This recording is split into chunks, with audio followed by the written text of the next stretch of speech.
This is Africa, a place of traditions, of rituals and dance, of song and ancestors, living with nature, farming, and cultural traditions which stretch back thousands of years. Is their story worth remembering?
I attended the Botswana workshop in the year 2005. When I came here, to me it appeared so much unique. It was a very special workshop. It was a workshop which was being held in a very traditional setting, done in a very traditional way. And there was no right or wrong. So whatever you say, whatever any other person says is respected. At the end of the day, you are able to come up with practical solutions towards the issues that you want to raise. Part of the purpose of the Botswana process is to bring people together and to create time for discussion, to create time to look at the various issues facing us, the issues of development. What is development? You know, is development even the right word for the kind of way forward that we're looking? These are the kind of discussions, these are the kind of debates that we encourage in the Botswana process.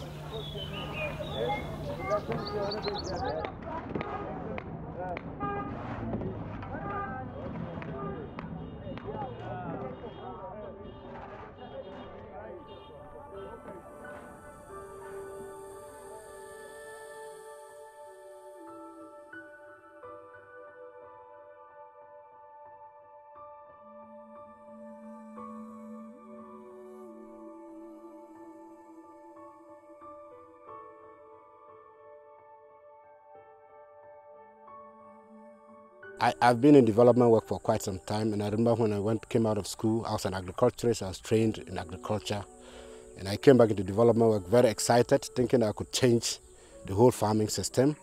And I was taught modernization, that well, we have to use improved seeds, we have to use fertilizers, we have to use pesticides. So I went out in all the village trying to teach them how they should discard what they were doing and use this new technology as development.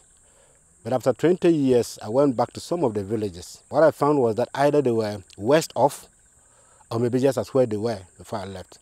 And so I began to think that no, there must be something wrong. I think the development we've been pushing is not a right one.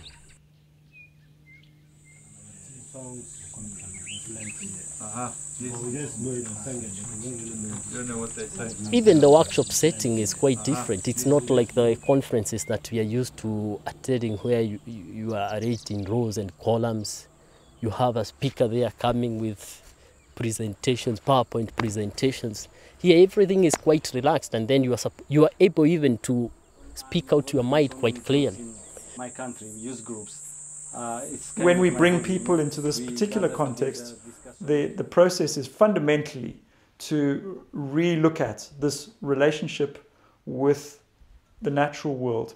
And we teach from the perspective of the teaching that we've received from indigenous elders here in Southern Africa, and the methods, the methodologies used by pre-industrial cultures in terms of how you relate to nature, in terms of how you derive law from nature, in terms of how you bring those understandings into the communities in terms of how those understandings are then practically lived out.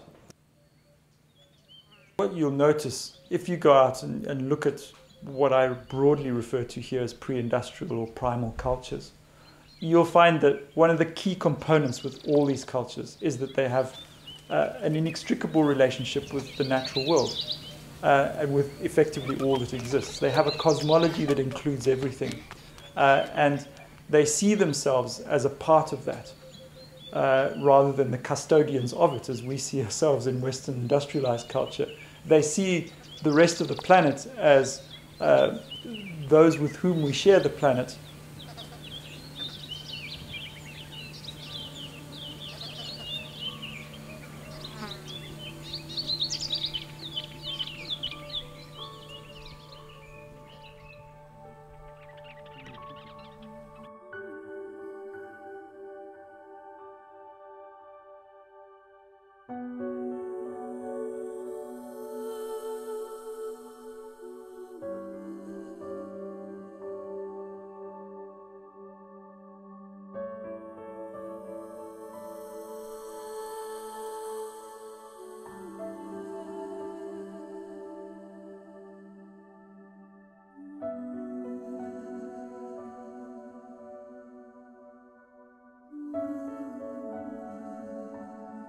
In 2003, we led our first process here in Botswana where we had, I think, 8 different countries come.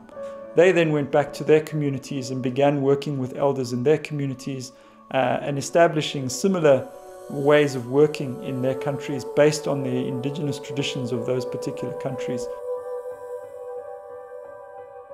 It gave me another angle to appreciate the communities for what they are.